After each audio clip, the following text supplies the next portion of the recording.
Hey. Today we are going to talk about my 30 rules to becoming a better artist. I have curated these just through my own experience as a creative, but also through working with hundreds and hundreds, thousands of creatives as a creative coach and a book doula. So witnessing the roadblocks that get in our way as creatives and witnessing the magic and the flow states we can access when we do specific things. So let's dive in. We're going to look at detail in some, and perhaps some of them will be so obviously brilliant that we don't need to go so deep. Number 1, make shitty art. You will cock block your entire creative career if you continually prevent yourself from making mediocre to crap art. You have to be able to play, to make mess, to fuck up in order to make brilliant art. Crappy art, mediocre art is a stepping stone to creative brilliance, and it is one that you cannot skip out on. You cannot get away with it. You can't be special and unique in that you don't need to make shitty art, you do, and you need to make it all the time. If you can't point to a big pile of crappy art, you're not doing the work, and you're not discovering your incredible creative potential. You are leaving so much on the table. This is how we become brilliant, by being crap. So important. Too many creatives completely avoid this step and therefore never become the creative they could be. Right, number 2, let the process enchant you. The process has to be a miracle. The process has to be delightful. It won't always be delightful, and sometimes it will be hard, but we need to have a relationship with our process, with our creative practice that is enchanting and that is overall really positive. Because what are we doing if not enjoying ourselves? The whole point of being a creative is that we get to have this incredible relationship with making something from nothing, and it needs to be a process that delights you and is unique to you and that feeds you and that makes you happy. Creativity should be joyful. There should be so much enchantment in it. Make sure that your process delights you. 3, find friends who respect your creative time. Too many creatives are in relationships with people who do not respect what they are doing, who do not understand how important their creativity is, your creativity is. You deserve and you need friends and relationships that when you tell them that you are creating, that they don't see that as free time to take up. You need friends who respect your creative time, who let you have boundaries around it, who are championing you and your art. You deserve that. You need that. This is such a hard journey sometimes, and you deserve to have friends who are fucking egging you on and respecting this incredibly holy time of creation. 4, understand that you are one of the worst judges of your own art. You are too close. You are too biased. Your opinion at some point doesn't even really matter. You have to know what it is you like, and you're allowed to trust your sense of taste. But at the end of the day, especially when you finish projects, stop placing your opinion as the number one opinion. Go get some help, get some support, have some eyes upon it that are not so involved, that are not so biased. You are just not the best judge of your art, and too many creatives place us as the number one, and we just fucking aren't. How could we be? No one's been more biased ever. It's not useful for your creative process to put that much emphasis on how you think it is. It doesn't matter whether you think it's good or bad. When you let it go and you see people resonate with it, why would it matter what you think about it when it's giving such a generous gift to the world? 5, treat your body with care. This isn't just a mental practice. Writers are just terrible at this because they think that this practice that they're in is purely cerebral. We have bodies, and our bodies are a big part of our art, and too many of us are completely neglecting them, which means they end up failing, they end up holding us back. We need these bodies to make art. We need to take care of them, and your physical practices, the way you take care of your physical form, informs your creative journey. Not only is it important that we just take care of our bodies because they are our tools to make art, but I think taking care of ourselves physically can lead to better art. I know for me, nothing feels better than like a very slow, long jog for ideation, for like getting the ideas flowing. Like moving my body moves ideas within me. So go, like, see what works for you. I mean, that definitely doesn't have to work for you, but see how you can use your body to have contact with the muses. See how you can use your body as some kind of like communication device to your next project, to creativity, to the gods. 6, ask for help when you need it. Creatives are constantly going at this alone, and it is so unfair. You are deserving of so much support. I look at athletes and the way that they invest in themselves and ask for help all the time. You know, they have a team around them to support all the different aspects of what it is they do as an athlete. Go, treat yourself like that. Get the support you need. If you're privileged enough to be able to invest financially in it, invest financially in your creative process and get support in the ways that you need support. You deserve it. It is a generous thing to do because we need your art. If you can't invest financially, just go ask for help. There are people out there who will lovingly and freely give support to creatives. Go to family, go to friends, say, this is what I'm doing, it is hard, I need support in XYZ ways. You are deserving of support, and you need support, and you don't have to go at this creative journey completely alone. 7, be picky about who you get feedback from. Be picky about who's around you on this creative journey. This is a really important and vulnerable process that you are within, and you need good people around you. But when we're talking about feedback, we need fucking excellent people around you, because most people are shit at giving feedback, and too many creatives are broken from feedback given by the wrong people. Like, do you know the amount of times I've seen fantasy authors give their fantasy book to a reader to get feedback from, but that reader's never read a fantasy book in their lives, and the feedback they get is, oh, it was confusing, there were too many people, and I just didn't know what was going on. And it's like, that is a useless piece of fucking feedback, because of course they're not in the genre, they don't understand what's going on, they've never been in it before, they've never been in these worlds before. That was the wrong person to get feedback from, and you're not going to be able to use that feedback critically or well at all, and it might just upset and hurt you. We need to be so incredibly intentional about who we ask to see our work, particularly when it is not finished work. So make sure you find support, but have high standards for who can look at your work and who can give you feedback. I think another really important thing to think about is they should always be in the arena. Like, they should also be someone who has art out there and knows the vulnerability of what it means to be a creative and share work.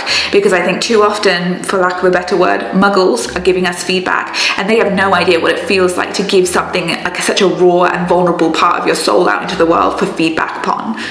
And they don't know how to give it in a way that is helpful or that is healthy. Number 9, know that you cannot be compared. Art is subjective. There will be people out there who think your art is terrible, and there will be people out there who think your art is incredible, and they are both completely right. This is a subjective game that we are playing, and you have to understand that, because if you start taking people's opinions about your art as objective truth, you will sabotage your creative career, and you will not be able to move through this. It is subjective. You cannot win gold. You cannot come first. Everyone is going to have a different opinion of you. That's why you can't be compared, because you are too unique, and this is too subjective, and this is a beautiful, nuanced space to work within. It gives us so much wiggle room. It's divine. I love it so much more, even though it is more complex than getting a ranking of coming first, second, third. You cannot be compared. It is too subjective. 10, know that the algorithm has no taste in art. You've just posted a piece of work on a social platform. It's tanking. This is not because the algorithm has some sort of ability to judge art. It doesn't know fucking shit. It's working on a load of data from a load of different sources, and none of it is judging how good your work is. It doesn't know how to judge your art. It doesn't have a taste in art. we need to stop looking at the way the algorithm treats our work as the way as a way to rank our art as whether it's good or bad. Social media is a shit show to deal with. It's also a blessing, but it is so hard to navigate the algorithm because of the ebbs and flows in which it pushes out your work. But we cannot infer information from it. We have to just take it as it is, exhale, say, fuck, this is annoying, and I honor my pain, but this is not a reflection upon my art. It is not a reflection upon my art. 11, rest. You have to rest. I'm tired of seeing creatives sabotage their entire creative career because they refuse to take a fucking break. Rest. Take breaks. Do what you need to do. You are in this for the long haul. We need art from you for a very long time, for as long as possible. Please make this a sustainable practice. 12, remember that you are a creative even when you are not creating. You are a creative whether you've had years off your art, whether you've had a month off your art. You are a creative at all times. It is not a title that slips away as time moves by. This is who you are, and I know you know that deep down. You're here to make things. You don't have to prove it, you don't have to earn it, you're here to make stuff. You are still a creative even when you are not creating. 13, daydream religiously. I know the external world is probably going to point and look at you and say, they're doing fucking nothing. They're just ambling around, looking around, not really participating in society. But what we are really doing is we are daydreaming, and we are bringing things into our minds and into the world that were not existing before. Daydreaming is a crucial part of our creative process. It all begins up here, and we deserved and we need to spend time in these make-believe worlds. Daydream, and you don't need to daydream specifically about creation. Like, daydream about whatever the fuck you want. Let your mind wander. It is an incredible, like, fertile place to just play and think and explore. Daydream. Daydreaming is work. It is important work. Number 14, know that you don't need to be in pain to create. Beautiful and important art is alchemized from pain, but that doesn't mean all art needs to be alchemized from pain. Art alchemized from joy, from relief, from ecstasy, even from feeling Art alchemized from feeling it can be so important, so beautiful. And I think we have a tendency culturally to value art that has been alchemized from pain higher than art alchemized from any other emotion, and it's bullshit. It is so beautiful that we can turn pain into art, but that doesn't make it a higher form of art. And I think artists get really attached to this romantic idea that the best art is made from hard places, and it's just not true. Incredible art is made from hard places, but incredible art is made from all places of the human condition, and we can honor that and we can use that, and it means that we can create from whatever emotional state we are in. Do not get trapped into this idea or pattern of only creating when you are in pain, because that is a very difficult place to sit within, and it often means that you'll end up seeking pain because you have a need to create art. It's very dangerous, and it's not the only source that we need as artists. 15, go for walks. This links back to, I think, the movement of the body. Like when I walk and when I go for very, very slow runs, and I really mean that, they're so slow. I love them. They just there's something about the repetitive movement of my body, the flow state of my body that allows flow state in my mind. And I just feel there's nowhere I get better ideas than when I'm on a walk or I'm on a slow run. I just feel open to the muses. Something about my monkey mind or my ego just it quiets, and I feel so ready to receive the most profoundly beautiful ideas, and I love it. I always have my phone. I always take notes on my walks and my runs. It is so beautiful. It is just addictive, honestly. Go for walks. Go find story ideas and new project ideas out there in the world, because they're hiding in your local park and you need to go find them. 17. Don't hoard your art. There's nothing more selfish than a big file on your computer filled with incredibly important and generous stories that you will never share. Art is here to make impact. It is here to let people see themselves. It is here to connect with others. And you have made a tangle of stories that are preventing you from doing so. And I know that that's a lot to work through. But at the end of the day, I want you to understand that sharing art is generous, and you are hiding away from generosity right now. Hoarding your art doesn't feel good. It feels like you're hiding something. It feels like shame. Letting the world see what you're created, no matter what the feedback is, it feels good. It feels like something humans are meant to do. And I can guarantee you, even though you'll get a vulnerability hangover and it might feel a little bit ick, there's something about saying, hey, this is me, witness it, witness me in this form, that is so empowering and so important, and you have to do it. This is why you're here. 18, make art first, do muggle shit later. I get into arguments about this one, mostly because I know a lot of creatives like to create at night, and I honor that. If you're a nighttime creator, then you've got to do you. But too often, in a lot of cases, I speak to creatives who say, oh, I'm going to create today. I'm going to get all this stuff out of the way first. I'm going to just do a little clean, just do that really annoying task that's been on my mind, go to the post office, and I'm going to just do a quick shop.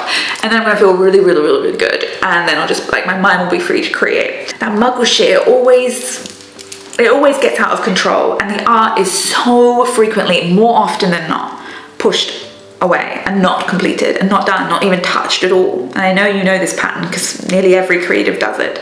If you put the art first, not only are you telling yourself by your actions that you prioritize your creativity, the art actually gets done. Like, I am talking, just do 20 fucking minutes before you do your muggle stuff, which always gets done.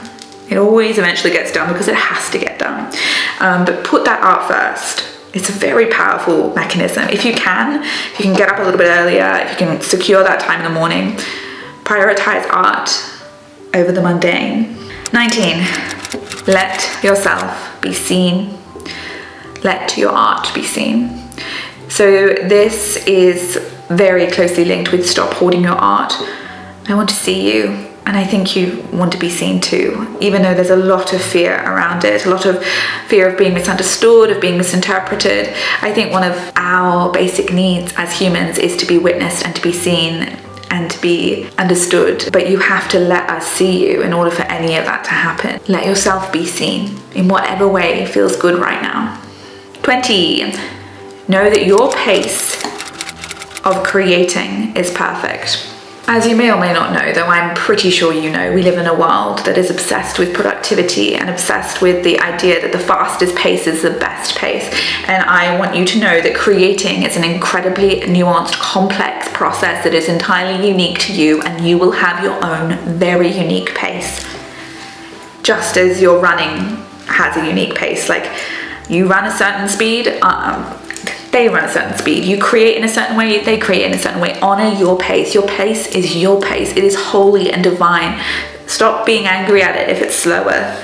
Like, just honor the rhythm in which you create. It is yours. And if it isn't working for you, the way that you're showing up for your creativity, the pace in which you're showing up, maybe it's time to reflect upon the pace in which you are creating and ask yourself, is this really how I thrive, or am I trying to mimic someone else's pace, trying to mimic someone else's rhythm? Know that creating won't always feel like a burning passion, and that's okay. One of the most painful things I hear and witness from creatives who I work with is after experiencing, weeks or even months where creating just feels they decide that something's wrong and they need to entirely stop. Oh, I've ruined it. The magic's gone. I've ruined it. I have to stop. I just think it's heartbreaking because I just feel like we've been sold a myth, a really romantic myth that when we commit to our creativity, it should always be so pleasant and so flow state and so delightful. And there will be those moments, and you do need to look at it if there's none of those moments, because again, the process should be enchanting a lot of the time, but it won't always feel like a burning passion. Sometimes it's going to feel like a job, especially if you're doing this full time or you're taking it very seriously, like you want this to be a central pillar in your life. Sometimes it's going to feel a bit shit. Sometimes it's going to feel like a job, and that's not a sign that you need to change anything. It just is what it is. Making things is hard, and it's okay that sometimes it feels like kind of boring. Don't panic. It's okay. 22. Know that imposter syndrome is a sign that you are leveling up. Imposter syndrome feels icky, but I really want to suggest that it is a sign that you are like moving into new skin, that you're like shedding old stuff and you're moving into a new life. Like, you're doing things that scare you and you feel like an imposter because you're in a new position and you're taking up space in a totally new way. And that's exciting. There's a lot that we need to do with imposter syndrome, a lot of the inner child, I think, that really needs to be taken care of. But I like this idea that we sit at the center of it and understand that, oh oh my God, like I feel imposter syndrome, and that's really hard. But it's also really exciting because it means that I'm on the path. It means that I have momentum. It means that I am creating in a way that is putting me in a place that I have never been before. I am out of my comfort zone, and I am so fucking proud of me, of you, imposter. Imposter syndrome is a sign that you are leveling up, and I want you to allow yourself a bit of excitement. 23, finish projects. Jumping from project to project will never satisfy. Just want to preface this by saying I'm a major quitter, and I really believe in quitting, but it has to be balanced with a trust that you know that you can finish projects. And if you are someone who has shiny new object procrastination problems, i.e. every new creative project seems way better than the one you're working on, so you abandon ship and start a new thing, you have an issue that you need to deal with, because we need your finished work. We need your finished work. Finishing projects is such a high. You deserve to feel that high, and you deserve to know that you can finish artwork, and the world deserves to see your finished artwork. We regain trust when we finish things, and we teach ourselves that we are able to follow through. So it is incredibly important, even if you start with very small creative projects, that you teach yourself that you are very capable of finishing projects. Then when you know and you have a trust that you can follow through, I think then we can really wield the power of quitting to a very powerful extent. 24. When people ask you what you do, talk about your art. I'm actually going to add a caveat here. Some people don't deserve to hear about it, because some people will be committed to misunderstanding you. This is something I still really struggle with to this day. When people ask what I do, I find it very hard to say writer, because I know the bombardment of questions I'm about to get. And so I do choose, actually, whether I'm going to talk about my art or not. But the principle here is I want you to own the fact that you make stuff. And I want you to tell people about it. It doesn't have to be everyone. It can be people who you know will respect it. But I want you to claim the title. I want you to take up space as the artist that you are, because there is something very powerful about doing that. 25. Stop using the saturated market as an excuse. You aren't like them. Oh, there's a lot to say on the saturated market. But let me just sum it up. As a creative, you just don't need to worry about the saturated market anywhere near as much as anyone who is in business selling something that isn't art. We have like the most eternal appetite for art. I could read so many books, watch so much TV, consume so many podcasts. There is a huge appetite for art, which means there's a lot of room for artists. We just aren't in as tight a market as we think we are. I only need one fridge, but I do need hundreds of books. We just have an insatiable appetite for art, which means the market isn't anywhere near as saturated as you think, and the excuse is making you play very small. 26. Know that you're an artist, not a content creator. This is to do with labels, and I think you're allowed to choose the label that you want, but I think too often creatives are redacted and like watered down to being content creators, when what it is we are doing is we're making art. And I will fight to the death anyone that says that any of my Instagram posts aren't art. I'm fucking pouring my heart and soul into them. They are pieces of art. And yes, they're on the gram, but that doesn't water them down to content. I think that's a sense of pride that I really want all artists to have, even when I think the culture wants to water us down. You're an artist. Wear the title with pride. 27. Your art and expression is allowed to change over time, and it should change over time. I think one of the risks of success is that we do the same thing over and over again, and there's nothing more heartbreaking to me than watching an artist get trapped in a cycle of just external validation, going around and around doing the same thing over and over again.